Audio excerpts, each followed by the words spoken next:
The weekly Cybercrime and Business Podcast is brought to you by SurfWatch Labs. SurfWatch Labs delivers cyber risk intelligence solutions that help organizations understand the potential for cyber attacks, determine the impact to their business, and proactively address threats head-on.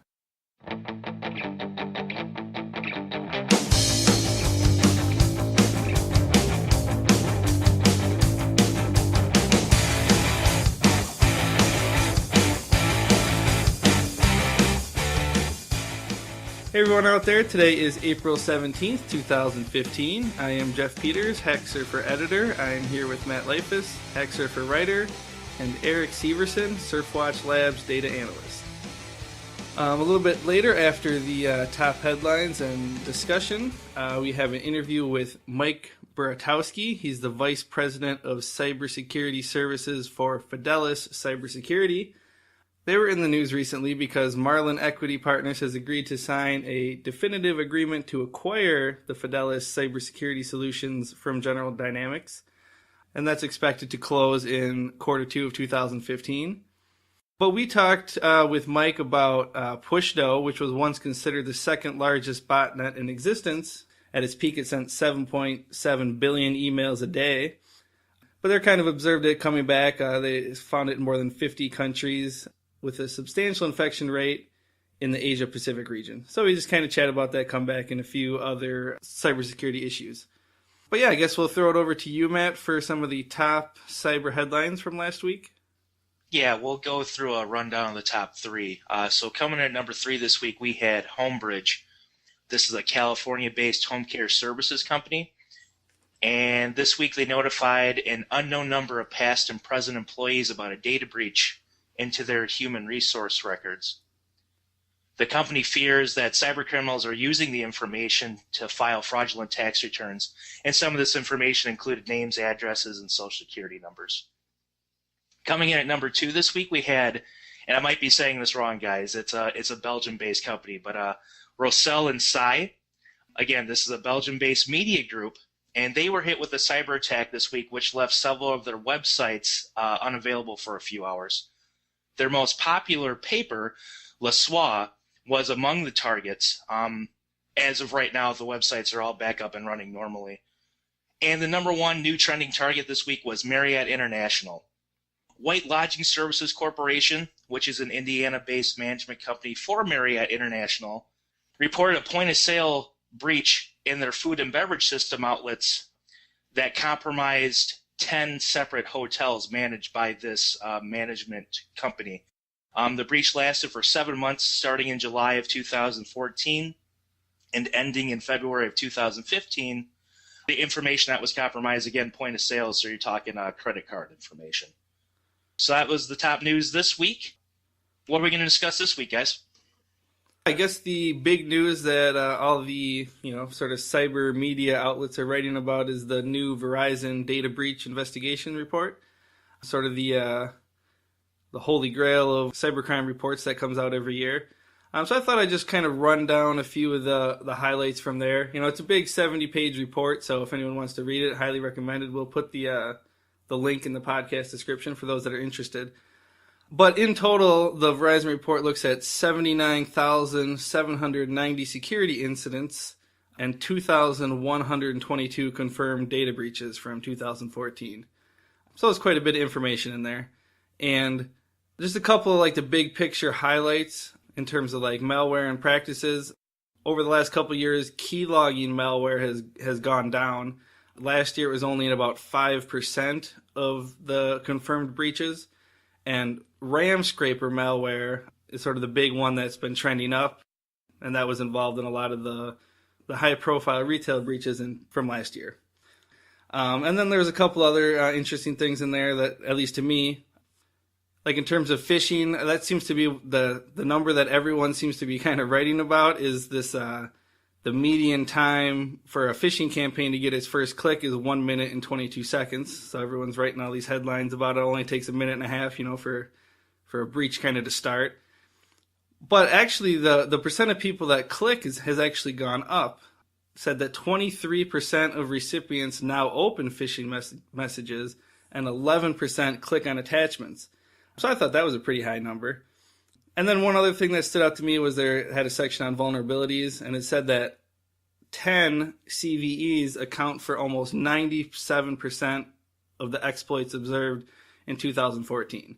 So obviously, you got to prioritize, what you're patching. And then, just kind of a little tip from there. It says, based on the data, it strongly suggests that a patch deployment strategy focusing on coverage and consistency is far more effective at preventing data breaches than fire drills attempting to patch particular systems as soon as patches are released. So that's kind of just some highlights from that report. And if you're interested, like I said, we'll put the link in the description.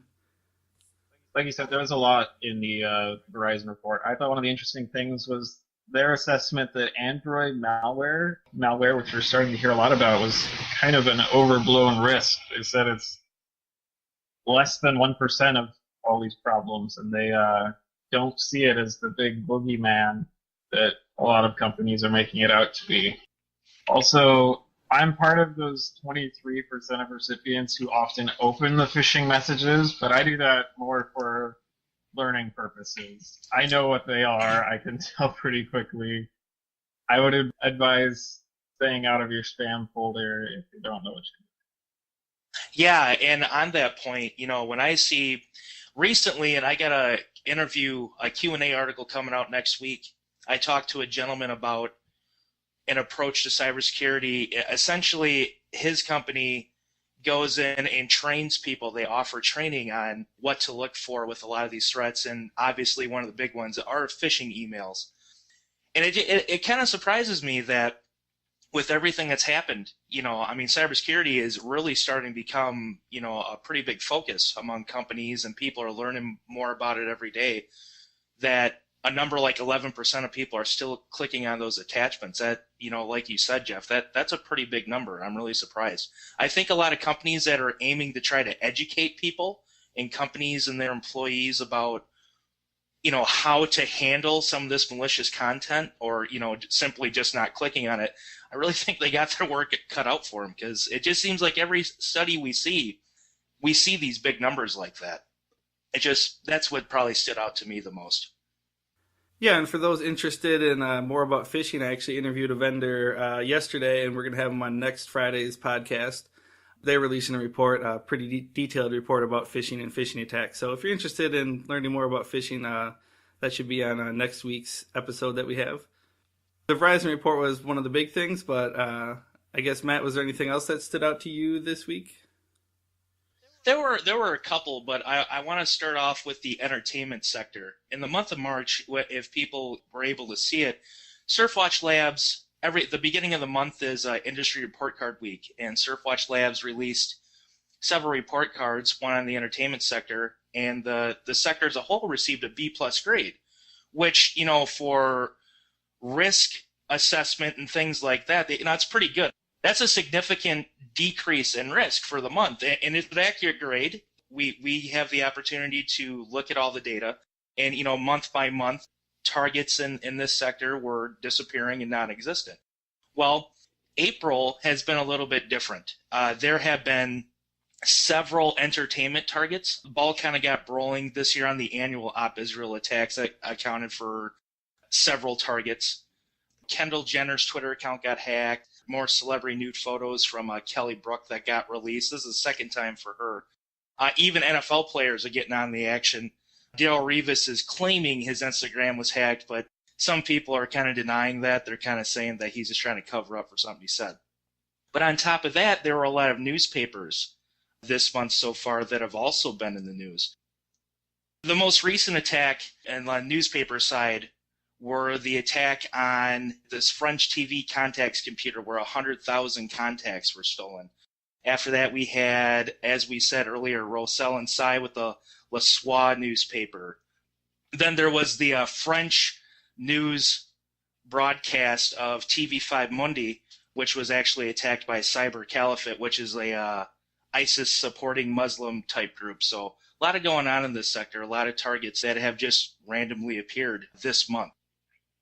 Occasionally some of the celebrity stuff is connected to some big deals like, the Sony hack. I don't think most business people care about, Twitter hacking or whatever, but this TV5 Monde in French was kind of a big deal. They took the entire TV broadcast off the air for a while. That's a capability we haven't really seen very much, and to just eliminate broadcasting ability for a period of the day is pretty significant. If that hit some of the major U.S. channels, people would be throwing a fit. So I think that's a interesting event and a capability to watch out for. See if that becomes a thing in the future. Another thing everyone was talking about with that TV station was when they went offline, they were doing an interview about it on another French TV station, and turns out they had all their social media accounts and information and passwords on Post-it notes right behind them in the shot.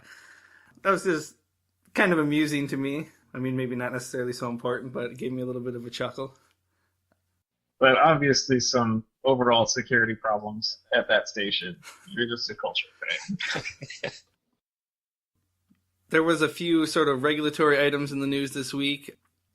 Target and MasterCard reached a settlement in regards to the massive Target breach from 2013. Target is going to pay $19 million to MasterCard. So that settlement does not include financial institutions that issue Visa-branded cards. There's going to be a separate negotiation for that. But, Target was also, I think it was last month that they had the $10 million settlement in regards to the actual victims, of the individual consumers of the breach. But yeah, looking at the total cost to banks and credit unions, it says, this is actually a 2014 article, but I think the numbers are pretty up to date. It says that the Consumers Bankers Association said that its members have incurred a total cost related to card replacements of $172 million just from that breach. And the Credit Union National Association believes the cost to its members is $30.6 million. Like you said, this is kind of a partial settlement. A lot of people are actually kind of upset about this because these banks were doing sort of a class action lawsuit against Target, and now Target's sort of picking them off individually by card providers. So they say they're kind of trying to do an end run around the class action thing. So it'll be interesting to see if this is accepted and what they offer to other banks and the other card providers. And still, obviously, a lot of costs for Target, but they seem to be, based on those numbers you were citing, getting away with fairly good deals on these settlements. But I guess the banks are just happy to get some of their costs defrayed.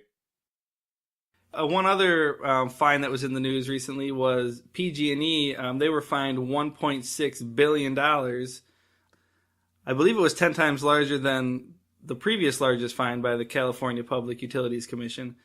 But that fine was in regards to their 2010 natural gas pipeline explosion. And that one actually killed 8 people, injured many others, and destroyed 38 homes in the area.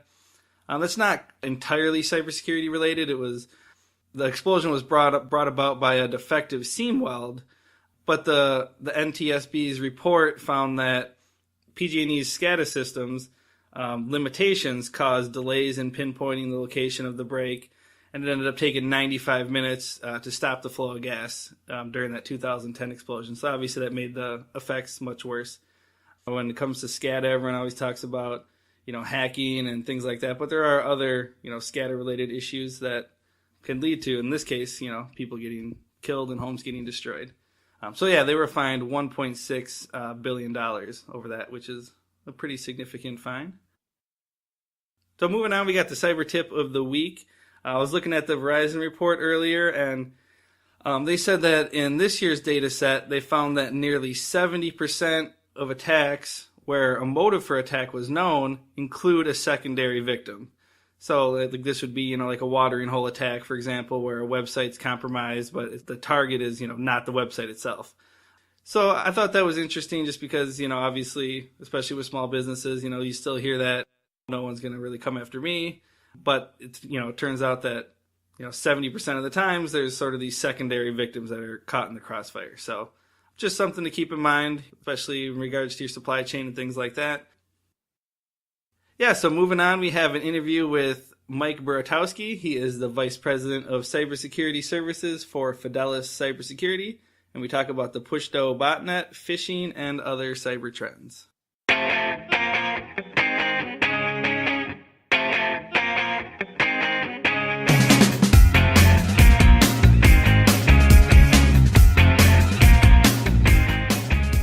I know you guys just released some research on the Pushdo botnet, which was once considered the second largest in the world, and you guys have said that it's resurfaced with infections in more than 50 countries.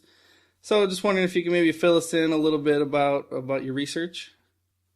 Yeah, absolutely. So as you stated, it's been around for a long time, and it was very much associated with various spam bots and other types of activity, and now it's still around, and we did some pretty significant research on the domain generation algorithm, the DGA, and are providing that information out to the community so that they can help defend themselves from that.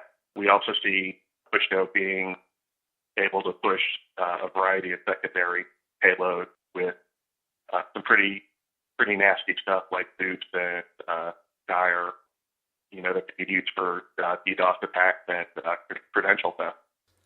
Yeah, and I believe you guys said it was mainly the sort of Asia-Pacific region that was being infected. Is that correct?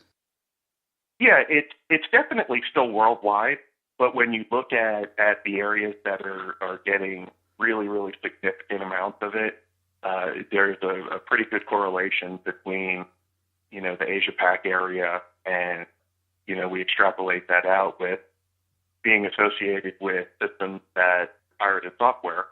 A little bit of again, extrapolation and assumption on our part, but, since it's been around so long, you would assume that systems would be patched for it, but using pirated software, you obviously can't keep your system patched and whatnot, so it has a little bit of an easier time infecting those types of systems. Yeah, one thing I wanted to ask you about is we see in the news all the time, these botnets sort of getting taken down, and, this one in the past has sort of kind of had a little back and forth, and then it resurfaces. From someone who's kind of a little more on the outside of the cybersecurity world like myself, I wonder if you could maybe explain sort of that, because it seems like, you always hear about these botnets getting taken down, but then, a year later or whatever, it seems like they're back. Yeah, I mean, unfortunately, that does seem to be the way it is, and you have to look at it this way. The bad guys are really using, one methodology to get in. Their motivations still fit to be able to conduct the nefarious activities that they're trying to do. So even though you take down one vector or one methodology, they'll find another way to set it up, to attack or set up the infrastructure that they need. It's the sort of thing when you look at everything that's out there to help stop malware, but at the end of the day, there's still always those unknown vectors of attack, 0 days or callback, because people haven't found them yet. So it's a little bit of a battle of you're fighting against something that you don't know. It's always dangerous when you don't know how much you don't know. I've read a few reports, the last couple of days, and a couple of different people I've talked to, they've just sort of said that kind of like mass spam and mass phishing is sort of on the decline overall in favor of, like more targeted kind of methods. Obviously spam and phishing still works, but I'm just wondering if you agree with that kind of sentiment that I'm hearing. Yeah, I absolutely would. I think, spear phishing and very targeted attacking is more prevalent these days. It's a better return on investment, and really being able to collect the information you need to profile your potential target, it just becomes more and more easy when you look at all the information that's out there on the internet. It's not hard to track somebody down and find out their position and really look at if they would be a good, valuable target to go after. And then, it still exists today that at the end of the day, the weakest link is always human element. And having good protection really involves everybody. Everybody has to buy into the understanding that there are people trying to get the information you have or trying to get on the systems that you have access to. And, once people start having that little bit of suspicion in their mind, it'll lead to, a better security posture. Yeah, kind of going off of that, I was looking at the recent Verizon report that just came out, and they had a little bit on phishing in there, and they said that among email users who receive phishing bait messages, 23% of them now open those phishing messages and 11% click.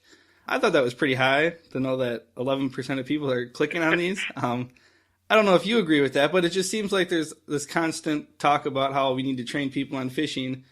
But then you look at numbers like that, and it seems like you wonder if we're getting anywhere with that.